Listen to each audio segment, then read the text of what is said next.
Lorsqu'il croupit dans sa cellule, Paul se préoccupe encore de l'avenir de l'Évangile. Sa pensée s'attarde tantôt sur le mal de l'époque, tantôt sur le manque d'assurance de Timothée.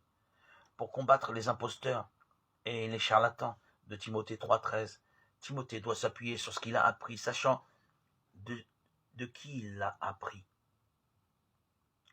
En effet, depuis son jeune âge, il connaît les Saintes Écritures qui l'aideront à enseigner, à dénoncer le mal, à redresser et à éduquer dans la justice. Ces fonctions sont attribuées aussi aux écrits des moralistes de l'époque. Mais l'Écriture, en plus d'être inspirée par Dieu et de faire de son lecteur un homme de Dieu accompli et équipé pour bien agir, Paul l'adjure devant Dieu de se consacrer entièrement à la proclamation de la parole. 5 verbes à l'impératif. Ces impératifs sont justifiés par les risques à venir.